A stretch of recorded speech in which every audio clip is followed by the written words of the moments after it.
초대 예루살렘 교회는요, 성령에 의해서 시작되었습니다. 성령 충만함으로 놀라운 능력이 나타나게 됐죠.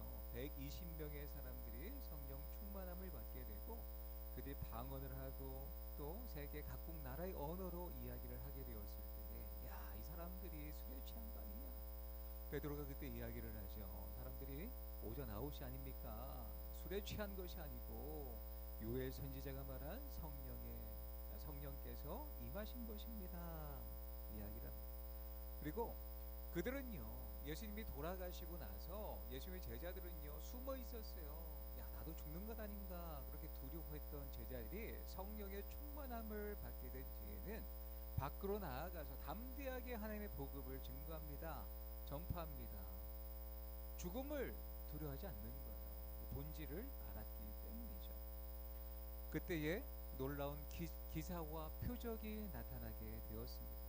심지어 태어나서 한 번도 걸어본 적이 없는 그 거지가 나사렛 예수 그리스도의 이름으로 일어나 걷게 됩니다. 이 기적을 보게 되죠. 이 사람은요, 이 거지는요, 예루살렘 성내에서 모르는 사람이 없을 정도로 이 사람은 나면서부터 걷지 못했던 사람인데 그 예수님의 제자들이 예수님의 이름으로 걷게 된 것을 그 기사와 표적을 바라보고 야, 예수님은 살아계시다. 성령의 능력이 나타나는구나. 3,000명, 5,000명 수많은 자들이 교회에 몰려들게 되었습니다. 그래서 사도들이 증거하는 부활의 복음을 받아들이게 된 거예요. 야, 우리가 예수를 죽였구나. 야, 그 예수님은 죽으신 것이 아니라 죽으신 뒤에 3일 만에 부활하셔서 지금도 살아계시다. 역사하신다. 이 복음의 능력을 많은 이들이 보고 또 받아들이게 되었습니다. 그런데요, 문제가 찾아오죠. 급제동하는 사건 무엇입니까? 이 종교 지도자들이 핍박을 해요. 이 베드로와 요한을 감옥에 가두고 다시는 이 나사렛 예수의 이름으로 가르치거나 전하지 말아라 이야기를 하죠. 그때에 뭐라고 이야기합니까? 우리가 하나님 앞에서 너희의 말을 듣는 것이 하나님의 말씀을 듣는 것보다 옳은지 판단하라. 우리가 보고 들은 것을 말하지 않을 수가 없다. 죽이려면 죽여라 라고 하면서 복음을 담대히 전하게 됩니다. 이렇게 교회는요 폭발적으로 부흥하게 됩니다. 많은 이들이 물건을 서로 통용하며 아름다운 공동체의 모습을 형성하게 되죠. 잘 나가던 교회에 급제동이 걸리게 됩니다. 외부적인 어떤 핍박이 있었다면 내부적인 문제로 지난주에 살펴보았던 아나니아와 삽비라 문제가 찾아오게 됩니다. 이 부부가 인정의 욕구로 인하여서 비교의식 이 부분에 걸려 넘어져서 사단에게 넘어지게 됩니다. 마음을 빼앗기게 됩니다. 그래서 성령을 속이고 교회의 순수성을 훼손시키게 되죠. 훼손시키려 했습니다. 사탄은 그들의 약점을 공격해서 그들을 넘어뜨려 교회 공동체를 분열시키고 와해시키려는 그런 시도를 했던 거예요. 그런데 하나님은요, 이 교회를 순수성에 넘치는 성령 충만한 이 교회를 지켜주셨어요. 이 문제가 지나가니 교회가 더욱더 부흥하게 됩니다. 표적과 기사가 나타나게 됩니다. 마음을 같이하여 한 마음과 한 뜻으로 많은 성도가 더욱더 부흥하게 되었던 겁니다. 그런데 문제가 여기에서 또 그치지 않고 또 찾아옵니다. 우리가 예수님을 믿으면 문제가 없어야 되잖아요. 그죠? 이 만복을 주시고 자녀들이 잘 되고 물질적인 복이 막 넘쳐나고 아멘을 안 하시네요. 건강하고 예, 모든 하는 일마다 잘 되고 복이 넘치고 아멘? 아멘이죠. 그런데 우리가 신앙생활을 오래 하신 분은 느끼실 거예요. 한 가지 영적인 문제와 육적인 문제가 찾아오면 믿음으로 잘 극복을 했어요. 야, 이제 끝났다. 하나님을 믿으니 이렇게 좋구나. 이게 웬걸요? 또 다른 문제가 찾아와요. 금방 찾아와요. 아, 내가 예수 믿기를 괜히 한 것 같다. 아이고 예수님을 믿으니 이렇게 많은 수많은 고통과 또 시험이 찾아오는구나. 아, 예수님 믿는 거 포기해야 되겠구나. 그래야 될까요? 아니죠. 아닙니다. 예수님을 믿으면 끊임없이 문제와 또 여러 가지 환란이 찾아온다는 거예요. 영적인 위기가 찾아온다는 거예요. 예루살렘 교회도 마찬가지였습니다. 또 다른 문제, 또 다른 위기가 찾아옵니다. 내적인 위기가 또 찾아왔던 거예요. 그럼에도 불구하고 이 예루살렘 교회는요, 위기를 멋지게 영적으로 감당해야 됩니다. 이 모습을 통해서 우리 교회가 영적인 위기가 찾아올 때 어떻게 극복할 수 있는가? 성도인 우리가 영적인 위기와 고난이 찾아왔을 때 이 문제를 또 어떻게 헤쳐나갈 수 있는가? 오늘 말씀을 통해서 두 가지 살펴보겠습니다. 첫 번째 가치 있습니다. 영적 위기는 나에게 원망과 불평이 있을 때 찾아온다. 우리가요, 원망과 불평이 지금 가득하다면 영적인 위기가 찾아왔음을 알아야 합니다. 우리가 코로나에 걸린 것을 어떻게 알게 되죠? PCR 검사나, 그죠? 그리고 자가 진단 키트를 사용하여서 우리가 이 코로나에 감염되었는지 여부를 알 수가 있죠. 마찬가지로 우리 가운데 영적인 위기가 우리가 영적으로 넘어졌다, 우리가 영적으로 하나님 앞에 범죄하고 있다, 이것을 어떻게 알 수 있냐면 우리의 마음과 입술 가운데 불평이, 원망이 넘쳐난다 그러면 우리가 회개해야 될 때라는 거예요. 하나님 앞에 돌아와야 될 때라는 것입니다.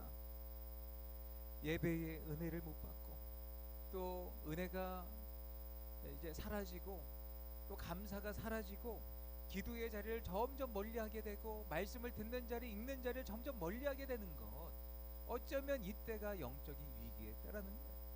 무엇보다 우리의 마음과 입술에 원망과 불평이 가득할 때에 영적 위기가 찾아왔다는 신호입니다. 신호. 예루살렘 교회도 마찬가지였어요. 1절 말씀 같이 읽습니다. 그때에 제자가 더 많아졌는데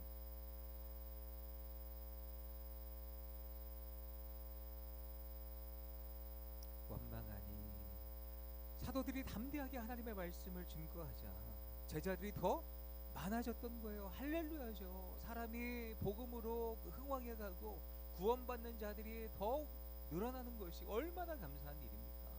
그런데 이렇게 숫자가 많아지니까 어떤 문제가 생겨졌냐면, 이 헬라파 유대인들이 자기의 과부들이 매일의 구직에 빠짐으로 히브리파 사람을 원망했다라는 거예요. 원망했다.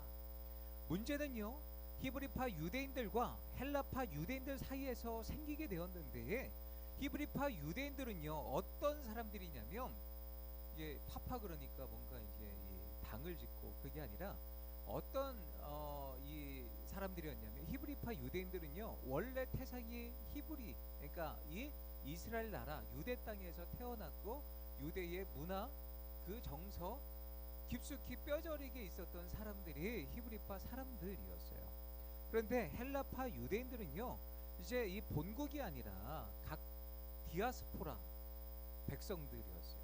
유대 혈통으로는 유대인인데, 히브리 사람인데, 히브리에서 태어나지 않고 다른 나라에서 태어나거나 다른 나라의 문화와 영향을 받았던, 헬라 말을 사용하고 헬라의 영향을 받았던 그런 사람들이 본국에 와서 예수 그리스도를 영접하고 믿고 또 구원함을 받게 되었던 거예요. 또 그 해외에 흩어졌던 사람들이 다시 본국에 와서 예수님을 영접해서 본국에서 그렇게 이 은혜를 받고 살아갔던 사람들이었습니다. 그러니까 태생부터 이제 이 대한민국 사람이냐, 아니면 저기죠 미국에서 이민 가서 태어난 사람들이냐, 그런 차이였던 거예요.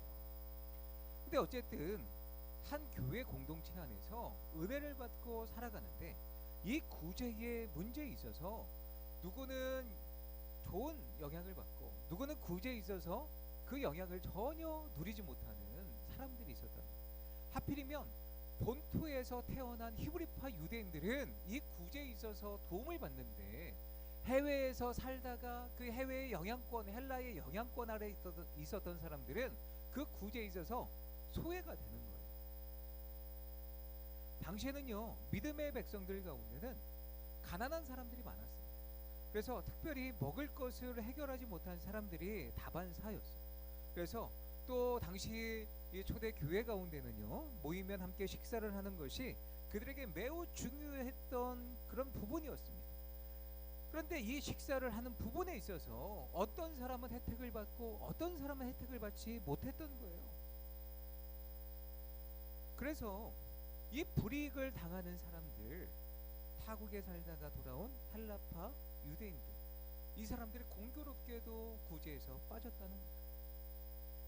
그러면서 이 헬라파 유대인들은요, 어떤 생각을 했을까? 야, 의도적으로 우리를 차별하네. 야, 교회가 이러면 돼? 교회가 사랑이 넘쳐야지. 어?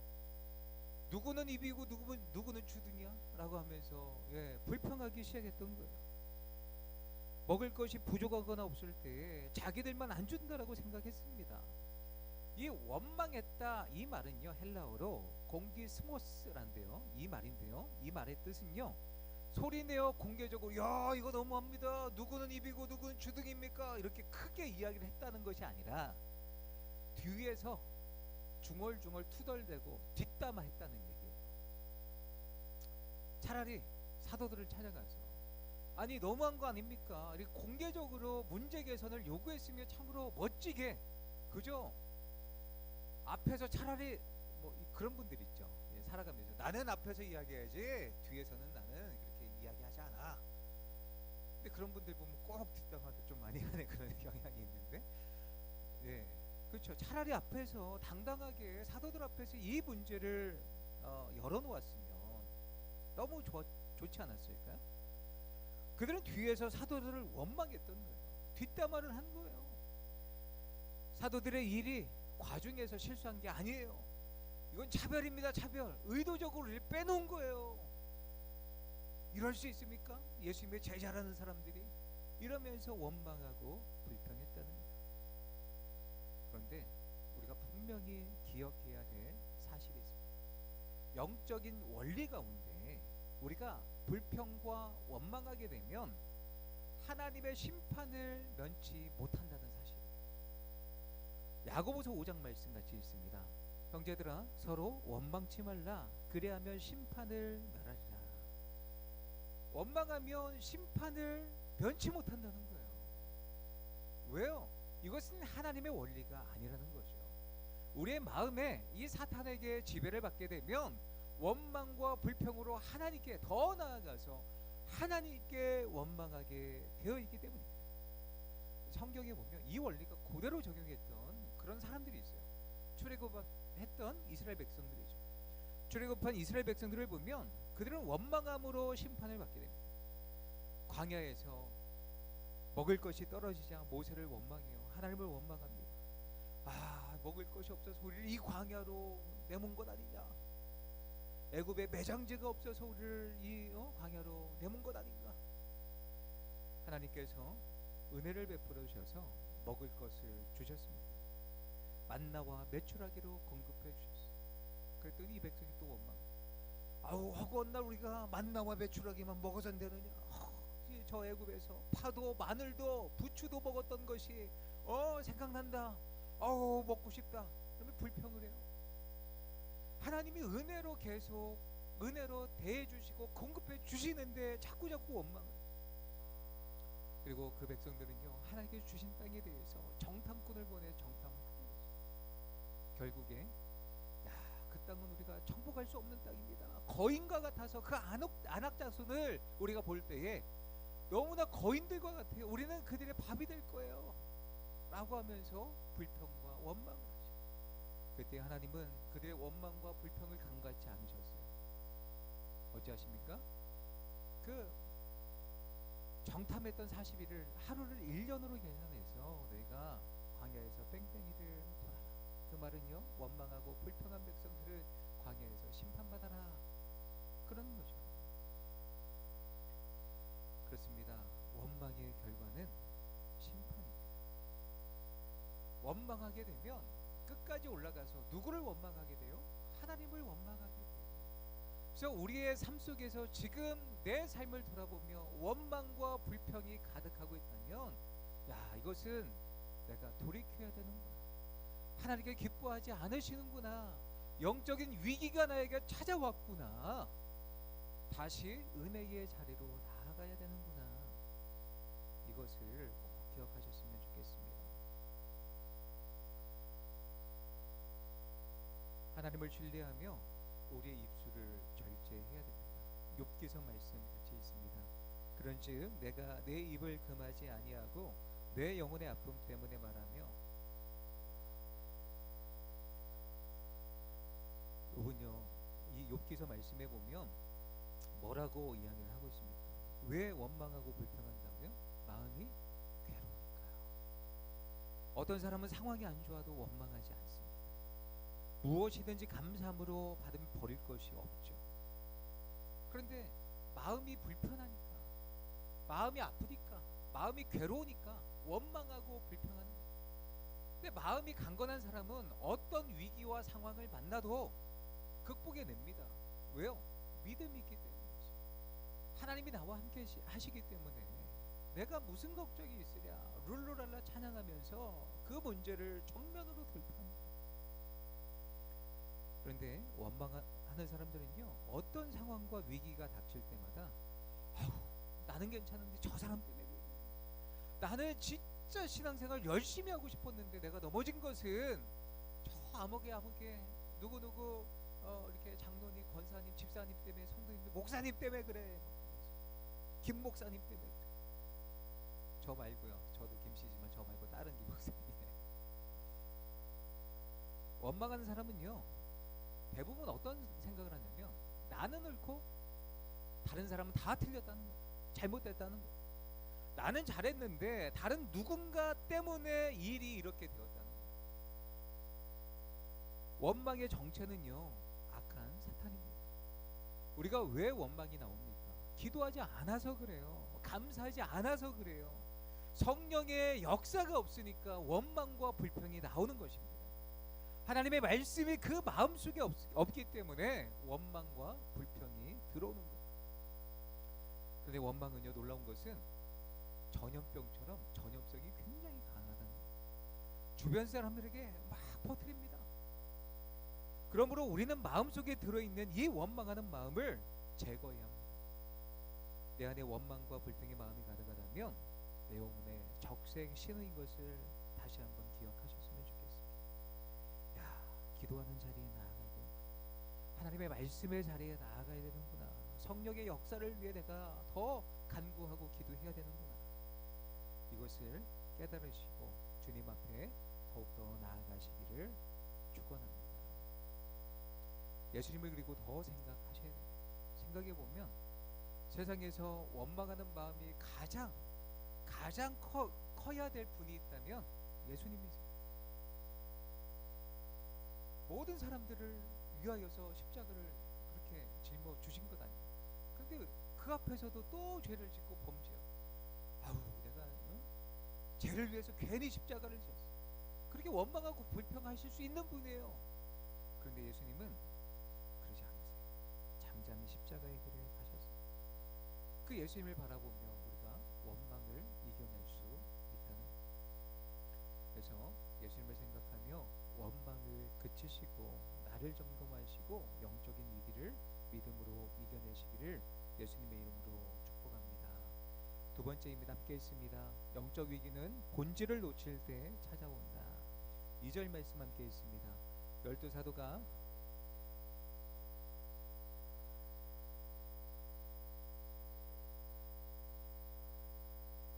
아멘. 12사도가요, 이 문제, 교회 안에 이 내적인 갈등, 히브리파 과부들과 헬라파 과부들의 이 문제를 바라보면서 이 사도들이 당신들 때문에 우리가 차별하는 거 아닙니까? 우리를 차별하면 됩니까? 당신들 그럴 수 있습니까? 라는 그런 원망의 소리를 듣잖아요. 근데 사도들은요, 권위가 있었어요. 예수님의 제자들이잖아요. 아니, 사람이 실수할 수도 있지. 예수님의 제자한테 감히 되들어요? 우리는 성령 충만한 사람이에요. 당신 기도 얼마나 했어요? 방언 기도 할 줄 알아요? 막 그러면서 윽박지르지 않았어요. 오히려 이 문제를 가지고 이 문제의 원인은 어디에서부터 출발한 것인가 라고 자기를 점검해 보았다는 거예요. 점검해 보니 사도들이요, 무엇을 놓쳤던 거예요? 말씀을 제쳐두고 본질을 놓치고 있었다는 거예요. 사도들이 굳이 하는 일에 너무 열심을 내다 보니까 말씀과 기도에 집중하는 시간을 놓쳤기 때문에 사람들에게 원망을 들을 만한 그런 결과가 나타났다는 거예요. 이 영적인 문제를 자신들에게서 찾은 것입니다. 너무나 멋지지 않습니까? 어떤 영적인 위기가 도전이 찾아올 때에, 육적인 문제가 찾아올 때에, 야, 내가 말씀 앞에 온전히 나아가지 못해서 이런 위기가 온 것인가? 내가 기도하지 못해서 이런 위기가 찾아온 것이 아닌가? 그렇게 생각하면 정말 멋지지 않습니까? 정말 멋진 거예요. 이 사도들이 그랬다는 거예요. 다른 누군가를 탓하지 않고, 원망하지 않고, 또 대적하지 않고, 싸우지 않고, 하나님의 방법대로, 야, 내가 영적으로 놓치고 있는 부분은 무엇인가에 대해서 나아갔던 거예요. 우리에게 영적인 문제가 찾아올 때에 나의 영성을 돌아보시는 본질 가운데 나를 세우시기를 예수님의 이름으로 축원합니다.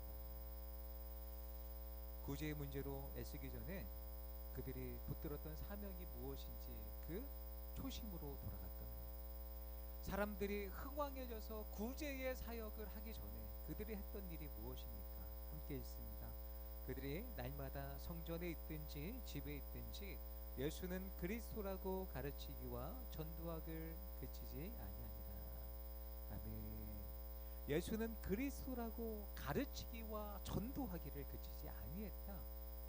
본질 가운데 그들의 사명은 말씀 앞에 서는 것이었음을 그들이 알았다는 것. 그런데 사도들은 어느새 하나님의 말씀을 제쳐놓고 구제하는 일을, 접대하는 일을 일삼았다고 말하고 있습니다. 이 접대로 번역된 단어는요, 원문을 보면 식탁 또는 돈을 세기 위한 계산대라는 뜻을 갖고 있습니다. 사도들은 하나님의 말씀을 전하는 것, 그리고 식탁에서 구제하는 일, 돈을 관리하는 일까지 겸하여 하고 있었습니다. 사도들이 접대를 일삼는 것이 마땅하지 않다고 표현한 것은 하나님의 말씀을 전하는 일만 중요하고 구제하는 일, 돈을 관리하는 일 중요하지 않아, 이렇게 이야기를 한 게 아니에요.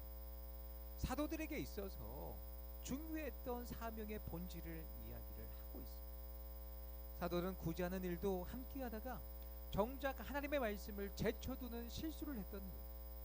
봉사하거나 사명 감당하는 것 귀한 일이지만 하나님의 말씀을 제쳐놓고 그런 일을 하는 것이 마땅하지 않다는 거예요. 본질을 쏙 빼고 어떤 행함만 강조해서는 안 된다는 거예요. 어느 순간에 기도하는 일과 말씀 전하는 일이 뒷전으로 밀려났던 거예요. 다른 것이 앞서갔던 것입니다. 12사도들은요, 구제하는 일도 너무나 중요했기 때문에 자신들이 하는 것이 맞다라고 생각했던 것 같아요. 그리고 사람들도 구제하는 일이야말로, 사도들이, 이 중대한 일은 사도들이야말로 가장 공평하고 정직하게 이 일을 해낼 수 있다고 생각했었을 것입니다. 그런데 사도들이 이 일을 하다 보니까 말씀을 전하는 일, 기도하는 일에 소홀해졌던 거예요. 말씀과 기도가 없으니까 교회 공동체에 위기가 찾아온 거예요. 그들이 말씀을 전하지 못하고 기도하지 못하니까 구제하는 일만 했다면 교회 공동체 안에 말씀을 누가 전해요? 교회 공동체를 위해서 누가 기도로 중보를 해요? 그런 일들이 점점 소외되어졌다는 거죠. 물론 기독교 신앙에 있어서 구제는요, 중요한 덕목 가운데 하나입니다. 그렇다고 구제가 기독교 신앙의 핵심이 아니라는 거예요. 본질을 놓고 아무리 구제와 봉사를 해도 소용이 없다는 것입니다. 예수님이 이것을 분명히 우리 가운데 보여주셨어요. 병든 자들을 막 고쳐주셨죠. 야, 세상에 의원보다 더 뛰어난 의원이 나타났다. 예수님 앞에 병든 자들이 몰려들잖아요. 그들을 불쌍히 여기시고 고쳐주셨어요. 구제하신 거죠. 그런데 그들을 고치시면서 때때로 강조하셨던 말씀이 무엇이냐면 아무에게도 알리지 말아라 말씀하십니다. 왜요? 여러 번 사람들마다 다른 사람에게 아무에게도 알리지 말아라 이야기를 합니다. 왜요? 그것은 병자들을 긍휼히 여겨서 고치시기는 했지만 병 고치는 것이 하나님 나라의 복음으로 오해될까봐 우려하셨던 거예요. 본질은 하나님의 나라의 복음을 증거하는 것. 구제에 힘쓰는 것은 좋은 일입니다. 교회가 힘써 행해야 될 일입니다. 그렇다고 그것이 하나님의 말씀을 대신할 수 없었던 거예요. 교회가 구제에 힘쓰는 것으로 믿지 않는 사람들에게 기독교를 납득시킬 수 있습니까? 인정받을 수 있습니까? 기독교가 이런 거야. 물론 그 사랑의 실천으로 감동을 줄 수는 있겠죠. 그런데 기독교의 본질과 교리를 알려줄 수는 없다는 거예요. 교회는 하나님의 말씀, 복음으로 설득시키는 곳입니다. 이것이 기독교의 핵심입니다. 교회가 말씀이 없으면 병들고 위기가 찾아오죠. 교회뿐만이 아니라 성도도 마찬가지입니다. 성도도 말씀이 없으면 병들고 위기가 찾아온다는 거예요. 말씀을 듣는 일에 열심을 내야 됩니다. 말씀을 보는 일에 열심을 내야 됩니다. 말씀을 암송하고 쓰는 일에도 열심을 내야 됩니다. 왜요? 세상적인 가치관들이 얼마나 많이 우리를 공격해옵니까? 우리가 봤던 뉴스와 드라마와 영화와 음악들, 이런 세상의 모든 문화들이 우리를 공격해오고 우리의 생각과 마음을 지배합니다. 그러면 자연스럽게 지난주에 말씀이 뭐였지? 까먹어요. 하나님의 말씀이 점점 사라지고 그 공간에 뭐가 채워지는 거예요? 세상의 정보들로 가득 차게 되어 있는 거예요. 그래서 말씀을 놓치면 우리가 영적으로 병들고 위기가 찾아온다는 거예요. 또 무엇이 없으면 우리가 영적인 위기가 찾아오냐면 4절 말씀 같이 있습니다. 우리는 오로지 기도하는 일과 말씀 사역에 힘쓰리라. 기도하는 일. 네. 말씀이 없으면 병들고요. 기도가 없으면 병든다는 거예요. 사도들에게 있어서 구제보다 기도가 더 중요했다는 거예요. 예수님도 마찬가지셨어요. 사람들의 필요를 채워주시는 오병이어 사건을 행하신 뒤에 사람들은요, 야, 우리 가운데 필요한 모든 것을 채워주는 예수님이 왕이 돼야 돼, 임금을 삼으려고 했죠. 요한복음에 보면 오병이어 사건 이후에 예수님을 임금으로 세우려는 그런 사람들의 노력이 있었어요. 모습이 있었어요. 이때 예수님은 그들을 뒤로하고 어디로 갑니까? 기도하러 가세요. 야, 너희를 이렇게 필요한 것을 채워줘. 사회 복지 사업을 하기 위해서 내가 이 땅에 온 게 아니야. 먼저 중요한 본질이 무엇인지, 기도 없이는 사명을 감당할 수 없다는 것을 알려주시기 위해서 기도하러 가시는 거예요. 본질은요, 더 우선되는 것은 말씀과 기도입니다. 기독교 신앙, 우리의 신앙에 있어서 정말 중요하게 여기는 것은 말씀과 기도입니다. 교회가, 성도가 바로 세워지기 위해서 말씀과 기도를 간과하면 안 돼요. 이 말씀과 기도를 통해서 우리가 지혜를 얻습니다. 이 말씀과 기도의 우선순위를 두고 다른 일들을 처리해 나갈 때에 교회와 우리의 신앙이 든든히 세워지는 거예요. 대개 교회가 왜 싸우고 분열합니까?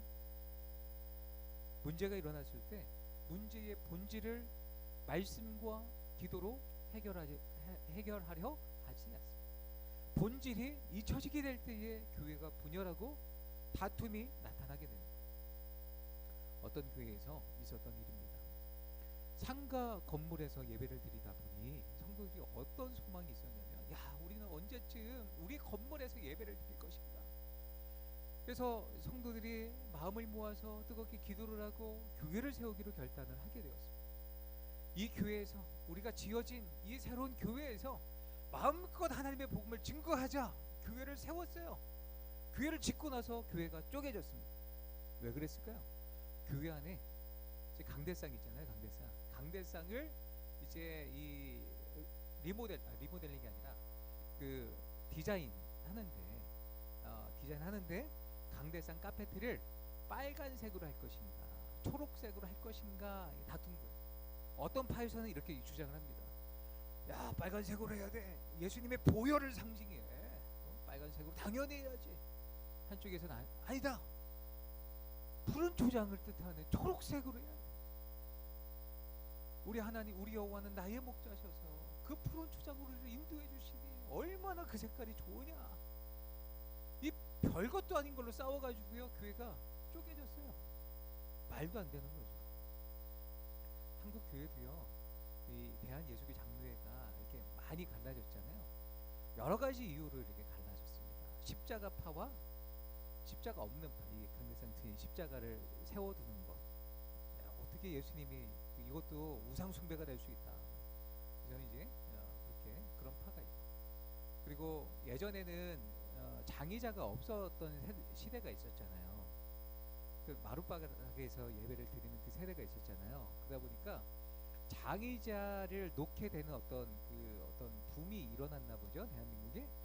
근데 어떻게 사람이 장의자에서 예배를 드릴 수 있느냐? 방석파와 장의자파가 이렇게 갈라져가지고 싸우게 됩니다. 별것도 아니고 뭐 예배 드리는데 뭐 그게 중요한. 예전 교회에서 있었던 일인데요. 그 새벽 예배 드리는 공간만큼은 이 고수를 하셨던 분이 있어요. 무릎 꿇고 예배를 기도를 해야 된다. 기도할 때 어떻게 앉아서 기도를 하느냐? 무릎을 꿇어야 기도가 더 잘 되고. 코로나 때문에 본당에서 어쩔 수 없이 사회적 거리두기로 예배를 드렸잖아요. 그 뒤로는 무릎 꿇고 기도하는 것이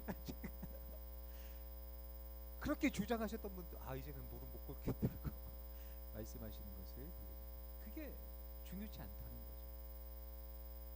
또 어떤 교회는 이 종 치는 거 있잖아요. 땡땡땡 예배 예전 가운데 땡땡땡 뭐 다 함께 묵상 기도 드림으로 뭐 이렇게 예배 순서 가운데 종 치는 게 있었어요. 근데 종 치는 문제로 교회가 또 갈라지게 됩니다. 사실 종을 왜 치는지 아세요? 이게 언제 들어왔냐면 예전에는 마이크가 없었잖아요. 그러니까 사람들이 회중이 이렇게 모이면 잘 들릴 수 있는, 영국에 가보면 이 교회당 예배당을 가보면 이쪽 위편으로 계단을 만들어서 위에서 설교를 하게끔 했어요. 그리고 이쪽에도 계단을 올라가서 이쪽에서도 다른 사람이 이제 성경 봉독을 하거나 기도를 하거나 뭐 그런 식으로 이제 올라가서 이게 올라가야 잘 보이고 설교를 할 수 있으니까 잘 들리니까 했던 거예요. 근데 마이크가 없으니까 사람들이 시끄럽잖아요. 그러면 조용히 하기 위해서 지금 예배 시작합니다, 이걸 알려주기 위해서 종을 쳤던 거예요. 근데 이게 거룩성을 갖고 한국 교회에 들어와서 종을 이렇게 안 치면 거룩지 않고 이게 변질되었던 거예요. 그게 중요한 게 아니에요. 중요한 것은 본질입니다. 말씀과 기도. 이것을 놓치면 우리가 영적으로 병들게 되어 있습니다. 교회만 그렇을까요? 이 사소한 문제로 또 교회가 다투고 감정 싸움하는 건 교회만 그렇습니까? 아니죠. 본질을 놓쳐서 교회만 싸우는 것이 아니라 가정의 문제도 마찬가지, 부부간의 싸움도 마찬가지. 우리 가정이 어떻게 그리스도인다운 가정이 될 것인가, 이 문제를 놓고 싸웁니까? 안 싸워요. 그죠? 아주 사소한 문제, 별것도 아닌 문제로 가정에서 싸웁니다. 양말 이렇게 벗어놓고 이 제대로 이 빨래통에 안 넣는다고 그거 어렵냐 그러면서 이제 지약을 왜 중간부터 짜는 거야, 끝에서부터 눌러서 짜지.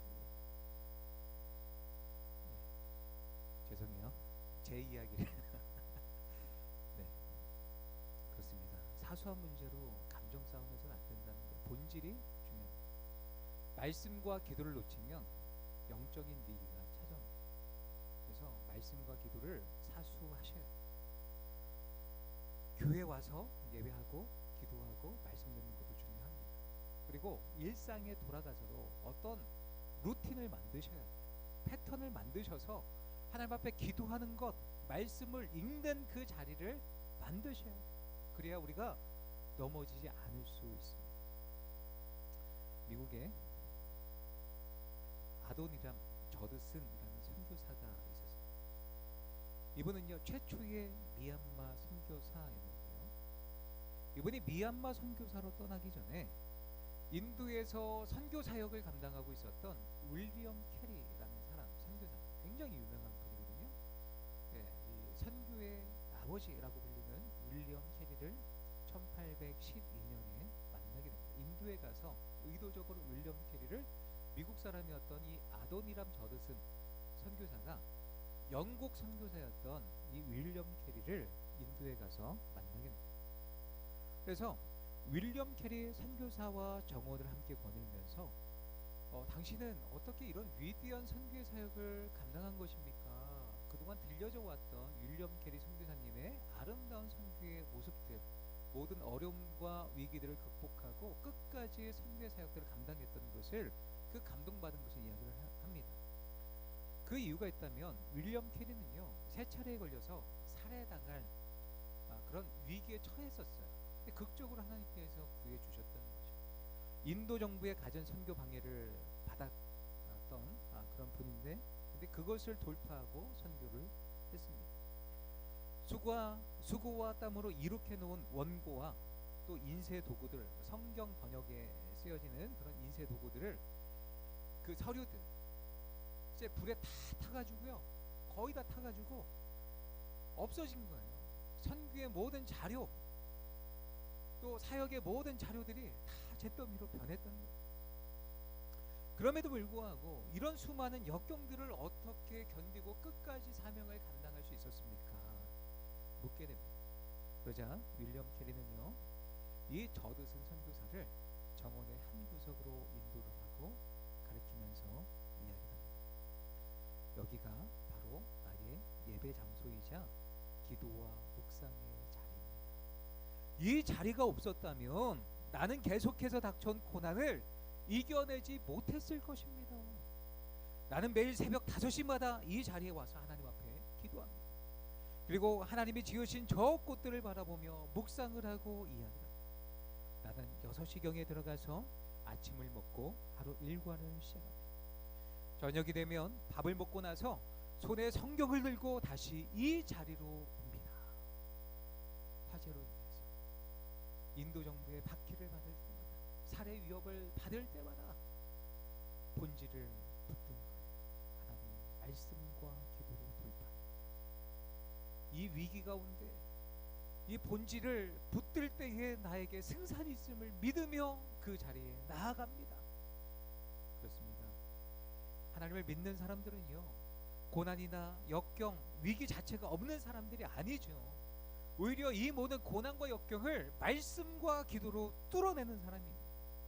여전히 우리에게 위기가 있지만 고난을, 위기를 바라보는 시각이 다르고 고난을 해석하는 것도 다르고 고난에 승리하는 것은 말씀과 기도가 있기 때문입니다. 사랑하는 성도 여러분, 우리 삶에 찾아오는 수많은 위기의 문제에 압도되지 마시고 말씀과 기도로 극복하시기 바랍니다. 지금 주저하고 고민하고 있다면 말씀과 기도가 회복되어서 영적인 능력을 맛보시기를 바랍니다. 그리고 늘 내가 영적인 상태가 어떠한가를 점검해 보셨으면 좋겠습니다. 말씀이 끊어졌나? 기도가 끊어졌나? 내 입술 가운데 불평과 원망이 가득한가? 늘 점검하시고, 내가 돌아가야 될 때가 되었구나. 말씀과 기도로 돌아가자. 끝나야 될 때가 된 것 같습니다. 네, 말씀을 맺겠습니다. 삶의 여러 고난을 나가고 계십니까? 경제적인 어려움, 관계의 어려움, 가정 속에 산적해 있는 기도의 제목들, 말씀과 기도를 통해 응답함을 얻는 모든 성도님들 되시기를 예수님의 이름으로 축원합니다.